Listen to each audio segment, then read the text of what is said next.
Nous vous parlons tout de suite de l'actualité internationale avec un enchaînement d'événements, une cascade d'événements qui implique la France, la Russie, la Grande-Bretagne, et on vous en dit tout de suite quelques mots parce que ce n'est pas une très bonne nouvelle pour Macron. Alors sur le fond, d'abord, est-ce qu'on peut évacuer tout de suite un sujet, Édouard, deux sujets d'ailleurs, mais le premier, le plus anecdotique, c'est le changement surprise de ministre de la Défense en Russie. Vladimir Poutine a évincé le fameux Shoigu pour le remplacer par un technocrate. C'était un peu inattendu. Explique-nous ce qui se passe, ce qui s'est passé en Russie. Oui, alors Shoigu a été remplacé effectivement par un économiste qui s'appelle Andrei Belousov. Alors Shoigu était ministre de la Défense depuis 12 ans et certains le voyaient comme inamovible. D'autant plus qu'il avait survécu aux attaques de Prigojine. On se rappelle que l'un des motifs de Prigojine pour monter sa révolte contre Poutine, c'était précisément de dire Shoigu n'est pas un bon ministre de la Défense, l'opération spéciale, comme l'appellent les Russes, n'avance pas, etc. Bon. Alors, on avait remarqué il y a quelques semaines que, c'est juste avant l'élection présidentielle, que Poutine avait fait arrêter le second de Shoigu, pour corruption. C'est une affaire, d'après ce qu'on a appris, qui avait été menée pendant plusieurs années, une enquête, donc Shoigu était forcément au courant. Malgré tout, son second avait été arrêté, et ça avait frappé les observateurs. Avant les élections. Avant les élections. Et ça avait frappé les observateurs parce que la dernière image qu'on avait, effectivement, de l'adjoint de Shoigu, c'était assis à côté de Shoigu. Donc, bon, puis ensuite les gens n'y pensent plus, et là on apprend qu'il y a un remaniement ministériel en même temps que Vladimir Poutine entame son mandat, ce qui sera sans doute son dernier mandat de 6 ans, et donc, alors d'abord, c'est normal qu'on change des ministres lorsqu'il y a un nouveau gouvernement qui est mis en place. Bon. Mais je pense qu'il faut insister sur ce contexte de corruption possible, puisque l'argent brassé par le ministère de la Défense ne cesse de s'accroître. Aujourd'hui, on est à pratiquement 6,5% du PIB consacré à la défense. Donc c'est énorme, on se rapproche des proportions qu'il y avait à l'époque soviétique. Si on ajoute que Shoigu était en place depuis 12 ans, je pense qu'il est assez naturel que Poutine veuille le changer pour éviter qu'il s'enquiste dans son poste. Il a été nommé vice-président du Conseil, du Conseil de sécurité, poste occupé jusque-là par un homme de confiance de Poutine, Nicolas Patrouchev. Donc, si on résume, ça n'est pas une rupture de confiance personnelle, mais c'est entre Poutine et Shoigu, mais c'est la volonté d'envoyer un signe très clair que la corruption au ministère de la Défense n'est pas acceptable, et puis avec des ministres en place depuis longtemps, aussi éviter que la Russie devienne une gérontocratie comme l'Union soviétique l'était devenue à une certaine époque. Alors quand même, il faut préciser, Édouard, que la presse britannique, qui certes est perfide, comme tout ce qui vient de Grande-Bretagne, mais la presse britannique dit Shoigu lui-même avait un train de vie extravagant, avec une villa qu'il avait fait acheter sous le nom de son fils et qui coûtait si j'ai bien compris, 20 millions de dollars, quelque chose comme ça, et on lui reproche des comportements personnels et qui ne sont pas exemplaires, si j'ai bien compris. Après, je ne donne pas foi à tout ce que dit la presse britannique, mais il faut quand même redire que dans l'administration Poutine, il y a aussi de la corruption. On a beaucoup dit qu'il y en avait en Ukraine, à juste titre, et sans doute l'Ukraine est un pays infiniment plus corrompu que beaucoup d'autres pays dans cette région. Bien sûr, il y a une lutte permanente contre la corruption. Je pense d'ailleurs que la comparaison avec l'Ukraine n'est pas déplacée. On peut dire dans une grande mesure que l'Ukraine, c'est un peu l'équivalent de la Russie si Poutine n'avait pas pris la tête de la Russie. Alors Poutine a mis les oligarques au pas. On voit bien que Zelensky est mené par les oligarques, et puis par ailleurs, ce sont des pays où il y a une lutte permanente contre la corruption, dans la bureaucratie aussi, et on peut dire que la différence entre les deux pays, c'est que la Russie, sans doute, combat plus énergiquement cette corruption, ce qui ne veut pas dire qu'elle n'existe pas. Sur le fond, il y a une offensive russe autour de Kharkiv pour certains. On s'est fait engueuler parce qu'on a dit Kharkov. Ah, c'est toujours Kharkiv, ne jetez pas. Je peux faire une incise là-dessus? Oui. Je veux dire, il faut arrêter le cirque. Là, en Ukraine, le russe est parlé par une grande partie de la population, même dans la partie qui n'a pas été annexée par la Russie. Moi-même, j'étais en Ukraine il y a 20 ans, dans les régions de l'Ouest, les générations les plus âgées parlaient plus le russe que l'ukrainien. Donc il faut arrêter avec cette chose-là. Ensuite, on peut préférer dire Kharkiv à Kharkov. Dans nos livres d'histoire, il est écrit Kharkov. Kharkov qui a été on allait à l'école, un lieu de bataille très célèbre pendant la Seconde Guerre mondiale, voilà. Effectivement. Nous, les vieux boomers, il faut être indulgents avec nous. À l'école, on apprenait Kharkov. Et donc, quelle est la nature de cette offensive? Quelle est sa portée? Alors, deux remarques brèves. La première, c'est que les troupes russes attaquent en fait au nord de Kharkov. Et en fait, il faut se rappeler que Belgorod, qui est en Russie, est visé par des drones ukrainiens depuis des mois. Et il y en a encore eu un il y a quelques jours et qui a fait des morts parmi les civils. Donc je suppose que les Russes veulent mettre fin à ça. Ensuite, Kharkov est peut-être le départ d'une offensive russe plus importante, en tout cas c'est ce que pense l'armée ukrainienne.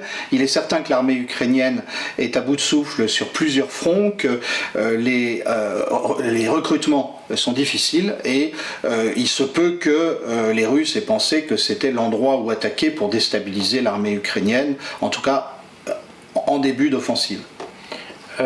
Donc concrètement, est-ce que, puisqu'on parle régulièrement dans la presse occidentale, on en a parlé dans le courrier, des risques d'effondrement du front ukrainien, est-ce que l'attaque de Kharkov inquiète particulièrement les Occidentaux parce qu'elle pourrait être le coup d'envoi d'un effondrement général sur le front? Alors, en fait, les Occidentaux sont inquiets sur l'ensemble du front. Il y a une fixation qui a été faite sur Odessa parce que, effectivement, si jamais les Russes s'emparent d'Odessa ou si Odessa tombe tout simplement, sans même que les Russes aient beaucoup à faire pour ça, c'est stratégique, c'est l'accès à la mer de l'Ukraine. Mais la réalité, c'est que les Occidentaux sont inquiets. Là, il y a une dizaine de jours, il y a eu un des plus importants think tanks britanniques spécialisé dans les affaires de défense qui s'appelle le RUSI, qui a publié une étude en disant à l'OTAN, s'adressant à l'OTAN et disant c'est une guerre d'attrition, ça n'est pas une guerre de mouvement. Et visiblement, l'OTAN ne s'est pas préparée à ce type de guerre, alors qu'il faut bien reconnaître que la Russie, après avoir cafouillé, semble s'y être bien préparée. Donc je pense que l'inquiétude, elle n'est pas simplement sur l'effondrement possible de l'armée ukrainienne, mais aussi sur la façon de faire la guerre à la Russie. On rejoint le sujet du changement de ministre de la Défense. Le fait d'avoir nommé un économiste, c'est peut-être aussi de la part de Poutine, pour intensifier l'effort de l'industrie de défense russe, puisqu'on voit bien que c'est grâce à ça que la Russie semble prendre l'ascendant. C'est une guerre de production en réalité. Une guerre de production. Production d'armement. Effectivement, et au grand étonnement des Occidentaux eux-mêmes, le monde occidental ne produit pas assez d'obus, ne produit pas assez de drones par rapport à la Russie. Alors, Emmanuel Macron, donc, pour revenir à ces sujets, et que le cœur du sujet du jour, Emmanuel Macron avait dit à une époque que si le front ukrainien s'effondrait, enfin si les Russes perçaient le front, et si les Ukrainiens le demandaient, nous enverrions des troupes. Et certains ont dit qu'on avait envoyé des troupes à Slaviansk notamment. Par ailleurs, il a déclaré dans une interview, je sais plus sur quel. The Economist. The Economist. Il a dit. Le 2 mai. Non, il a répondu il a diffusé un clip. Il a répondu à des questions d'internautes disant j'espère que nous n'aurons pas à faire la guerre. Ah, cette fin de semaine. Oui. Voilà. Alors, c'est quoi quelle est la situation, puisque on a l'impression que Macron maintient toujours la peur de la guerre, qui est à mon avis une peur fondée, mais on a l'impression qu'il fait un pas en arrière par rapport à ses déclarations très guerrières du mois d'avril notamment. Il y a 2 mois, il bombait le torse et il disait je vais sans doute avoir envoyé des mecs là-bas.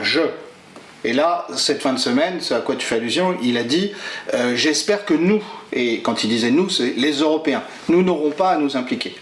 Que s'est-il passé entre-temps? Alors, il y a des événements, en fait, beaucoup plus dramatiques qu'ils n'en ont l'air, et qui n'ont absolument pas été rapportés par nos médias, sinon de manière anecdotique. En fait, il semble bien qu'il y a eu une opération de guerre psychologique montée par les Russes, aussitôt après l'interview que Macron a donnée le 2 mai, enfin c'est paru le 2 mai, au journal The Economist, où il réitérait son envie d'envoyer des soldats français en Ukraine. Alors il y avait, on l'a dit, il y avait des rumeurs depuis des semaines sur la présence de soldats français, de soldats de la Légion étrangère en Ukraine. Mais ça s'était resté confiné aux médias russes. Et tout d'un coup, on a vu apparaître ça dans un média anglophone asiatique, l'Asia Times, un média de Hong Kong, et ça a été repris par des gens très sérieux. Et ça a été attribué à un journaliste, enfin c'était sous la plume, pardon, d'un journaliste qui connaît bien les services américains. Alors là, tout le monde s'est dit, que se passe-t-il? Ça, c'était vendredi, donc vendredi 3 mai.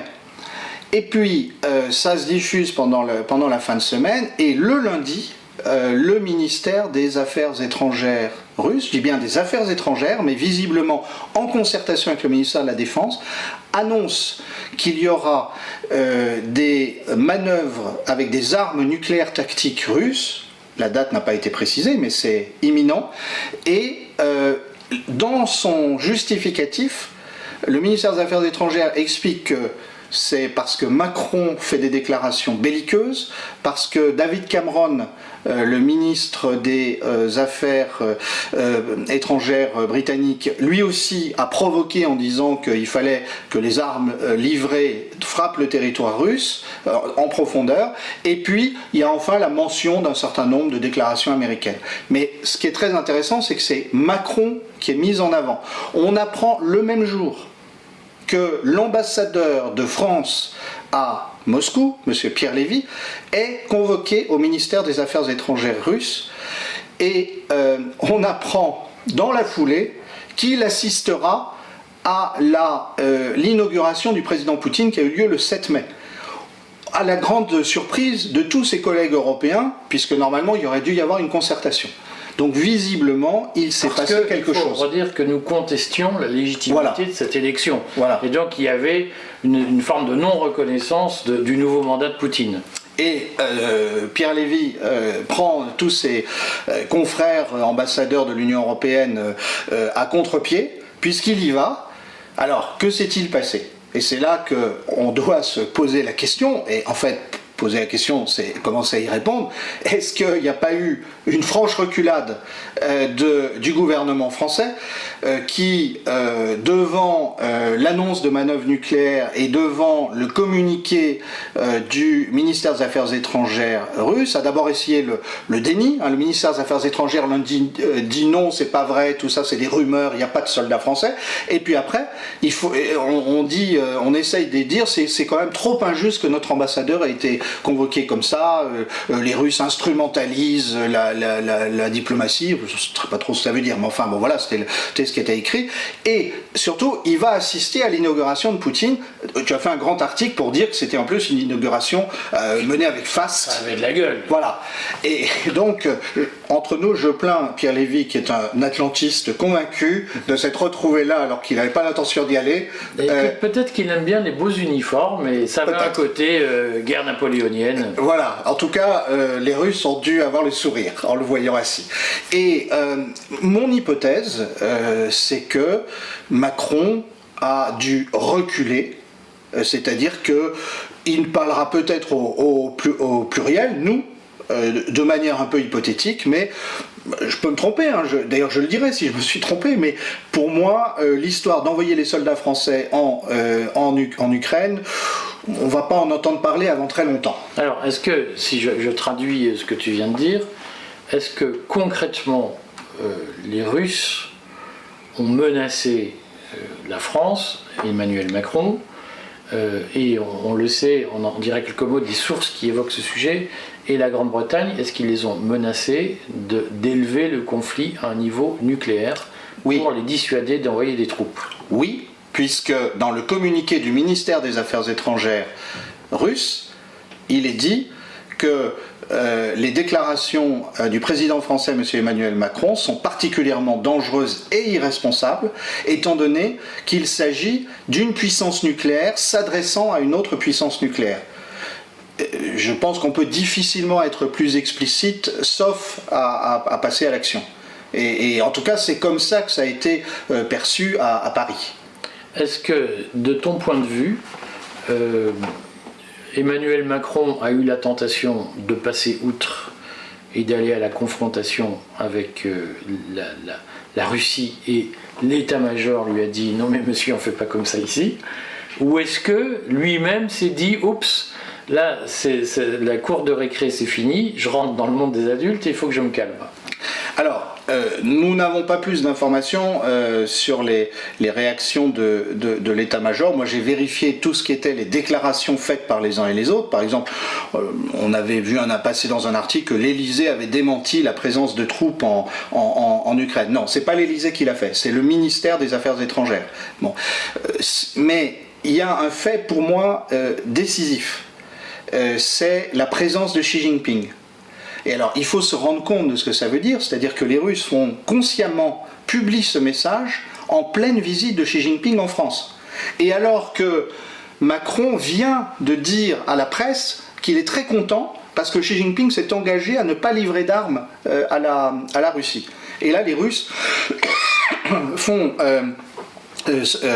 sortent ce communiqué. Donc, il y a une humiliation. Et personnellement, je trouve les communiqués des deux parties chinoises et françaises trop arrondis pour refléter ce qui a vraisemblablement été la discussion très âpre. Là, je ne parle pas de la discussion avec Ursula von der Leyen, je parle de la discussion en tête-à-tête de Macron et Xi Jinping sur le sujet de l'Ukraine. Je pense que la question de prendre au sérieux la proposition chinoise de paix, en particulier lors de la rencontre qu'il va avoir en Suisse dans quelques semaines, ça a été âprement discuté, puisqu'on sait que cette proposition chinoise, elle inclut implicitement la reconnaissance de la Crimée et vraisemblablement aussi l'annexion des territoires. Alors, au passage, mais je voudrais, avant qu'on parle de quelques mots de la Chine, que c'est un sujet important, dire que sur cette affaire de confrontation, il va mal finir. Sur cette affaire de confrontation, on envoie un clin d'œil à Philippe Grasset, qui tient le site des Defensa. Oui.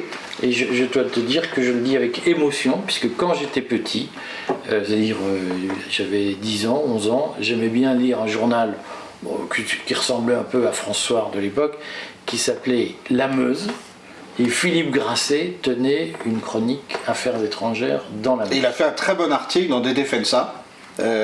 Qui m'a mis la puce à l'oreille, hein. Moi je cite mes sources, effectivement. Et je remercie Philippe Grasset puisque récemment il nous a cités, et je lui enverrai un mot personnel parce que je suis très ému de voir que des gens que j'admirais quand j'avais 9 ou 10 ans se mettent à nous connaître en tout cas, et je le salue, je salue la qualité de son travail que je suis en réalité depuis plus de 45 ans maintenant, depuis 45 ans. Sur la Chine, là aussi, puisqu'on parlait de Philippe Grasset qui écrivait dans la presse, à une époque, la presse même populaire pouvait sortir des articles qui avaient du sens. Et là, la presse subventionnée a passé totalement sous silence, ou presque, la portée de la visite de Xi Jinping et surtout sa signification, puisqu'il est allé en Serbie, il est allé en Hongrie se présenter comme une puissance alternative à l'aide des Européens.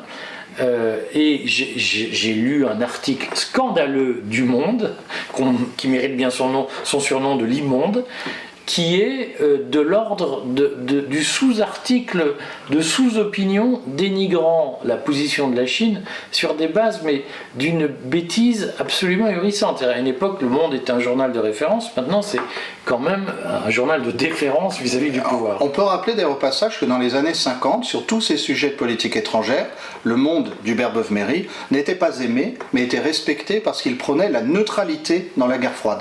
il souhaitait qu'il y ait une position équidistante de la France. Alors, on en est loin aujourd'hui. Ah ben, en tout cas, l'article était d'une médiocrité absolument indigne d'un journal subventionné. Est-ce que la Chine est en train de faire ses emplettes sur le champ, les champs de patates, si j'ose dire, de l'Union européenne? C'est-à-dire, est-ce que Xi Jinping tend les bras à tous ceux que la Commission européenne et son centralisme démocratique fâchent? Oui, alors, une petite remarque, Xi Jinping venait pour le 60e anniversaire de la reconnaissance de la Chine populaire par le général de Gaulle. Je rappelle qu'il était déjà venu il y a 10 ans, et qu'il y a 10 ans, il s'était rendu dans le bureau du général de Gaulle, l'ancien bureau du général de Gaulle, rue de Solferino, pour s'incliner et signer le livre d'or. Donc c'était un signe très fort de Xi Jinping de revenir exprès. Je remarque au passage qu'il ne s'est pas rendu en Allemagne ni en Grande-Bretagne. Effectivement, il est venu en France, et les deux autres pays où il est allé, ce sont la Hongrie et la Serbie. Alors, d'une certaine manière, il a fait appel à la tradition française d'équidistance entre les blocs, et il a tendu la main à Macron. Je ne sais pas s'il se fait des illusions, mais en tout cas, il a tendu la main à Macron. Macron saura-t-il la saisir plus de quelques heures? Je ne sais pas. Le fait d'aller en Serbie, c'était un geste très fort, puisqu'on se rappelle qu'en pleine guerre du Kosovo, les États-Unis, qui n'avaient que de très vieilles cartes datant du 19e siècle, ont bombardé par mégarde l'ambassade de Chine. Ils soutiennent que c'est l'armée française qui avait donné de mauvaises coordonnées. C'est sans doute ça, voilà. Et donc, plus sérieusement, en pleine confrontation potentiel sur Taïwan, Xi Jinping a montré qu'il n'avait pas peur de rappeler les raisons que la Chine a d'être mécontente des États-Unis. Et il est allé d'autre part en Hongrie, il faut savoir que l'une des façons qu'a Viktor Orban de résister à la pression de l'Union européenne, on arrive à ton sujet, c'est précisément de s'appuyer sur la Chine de plus en plus, et en permettant des investissements chinois qui puissent équilibrer les investissements de l'Union européenne. Donc là aussi, c'est un geste extrêmement fort. En réalité, ça n'est pas nouveau que la Chine profite des problèmes de l'Union européenne. On se rappelle leurs investissements en Grèce après la grave crise de 2010-2015, et les investissements dans le port du Pirée. On se rappelle les investissements en Italie. Donc ça n'est pas nouveau, mais il est certain que ça prend une signification nouvelle dans la situation où se trouve l'Union européenne, asphyxiée par la fin du gaz russe bon marché, avec des investissements américains qui deviennent de plus en plus prédateurs, objectivement, et donc la Chine va jouer cette carte-là, et je pense qu'en particulier dans le domaine agricole, dans le domaine d'un certain nombre de technologies où les Européens continuent à exceller, et peut-être aussi la Chine va-t-elle proposer un partenariat sur l'énergie verte, sur la voiture électrique et autres. Enfin, c'est pas nouveau d'ailleurs, c'est déjà en cours. Donc ce sont des choses compliquées, ambiguës, mais très certainement Xi Jinping sait ce qu'il fait, n'en déplaise au journal du soir que tu citais tout à l'heure. Alors quand même, j'en parlais ce matin dans les colonnes du Courrier, le fameux traité OMS sur les pandémies a pris l'eau, et a priori les négociateurs internationaux ne sont pas mis d'accord sur un mécanisme contraignant de dictature sanitaire mondiale en cas de pandémie. Tout le monde parle d'une crise du multilatéralisme parce qu'il était au fond un faux-né de la domination occidentale.